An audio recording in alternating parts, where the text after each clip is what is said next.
இன்னைக்கு ஒரு அருமையான டேஸ்ட்ல தக்காளி பிரியாணி எப்படி செய்யுதுன்னு பார்க்கலாம். ரொம்ப சூப்பர் குயிக்கா செஞ்சிடலாம். ஒரு மிக்ஸி ஜார்ல கொஞ்சம் தேவையான அளவுக்கு இஞ்சி, பூண்டு எடுத்துக்கோங்க. ஒரே ஒரு பச்சை மிளகாய் ஆட் பண்ணிக்கோங்க. ஒரு 4, 5 சின்ன வெங்காயம் ஆட் பண்ணிட்டு, கொஞ்சம் புதினா ஆட் பண்ணிக்கோங்க. ஒரே ஒரு இது. இந்த அளவுக்கு நல்லா பேஸ்ட்டா அரைச்சு எடுத்துக்கோங்க. இப்போ நான் 1 கப்பு சீரக சம்பா அரிசி எடுத்திருக்கேன். அது நல்லா கழுவி ஒரு 10 நிமிஷம் ஊற வச்சுக்கோங்க. ஒரு பேன்ல தேவையான அளவுக்கு ஆயில் ஆட் பண்ணிக்கோங்க. 1 ஸ்பூன் கீ ஆட் பண்ணிக்கோங்க.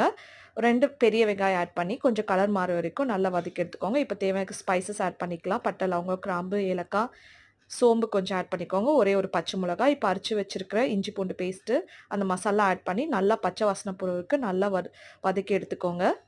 இப்போ பச்சை வாசனைலாம் போன பிறகு நம்ம கொத்தமல்லி, புதினா ஆட் பண்ணிக்கலாம். இது நல்லா ஒரு பிரியாணி ஃப்ளேவர் நம்மளுக்கு குடுக்கும். சூப்பரா இருக்கும்.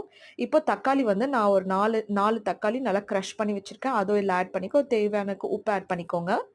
இப்போ இந்த தக்காளி, இந்த வெங்காயம் இதெல்லாம் நல்லா வதக்கி, கொஞ்சம் நல்லா கிரேவி மாரி வரணும். கொஞ்சம் லைட்டா மஞ்சத்தூள், 1 ஸ்பூன் வந்து தனி மிளகாத்தூள் ஆட் பண்ணிக்கோங்க. இப்போ இந்த அளவுக்கு நல்லா எண்ணெய் பிரிஞ்சு வந்தோனே தண்ணி ஆட் பண்ணிக்கலாம். 1 கப்புக்கு 1 1/2 கப் தண்ணி ஆட் பண்ணிக்கோங்க. இப்ப தேவையான உப்பு ஆட் பண்ணிக்கோங்க. ஆட் பண்ணிட்டு காரம், உப்பெல்லாம் செக் பண்ணிக்கோங்க. இப்போ நல்லா தண்ணி கொதிச்ச பிறகு, நம்ம ஊற வச்சிருக்கிற அரிசி ஆட் பண்ணிக்கலாம். ஆட் பண்ணிட்டு இந்த அளவுக்கு நல்லா தண்ணி சொன்ன பிறகு, நம்ம ஒரு 20 நிமிஷம் தம் போட்டு எடுத்தீங்கன்னா, ஒரு சூப்பரான தக்காளி பிரியாணி ரெடி ஆயிடுச்சு. கண்டிப்பா ட்ரை பண்ணி பாருங்க. டேஸ்ட் வேற லெவல்ல இருக்கும். தேங்க்ஸ் ஃபார் வாட்சிங். பாய்.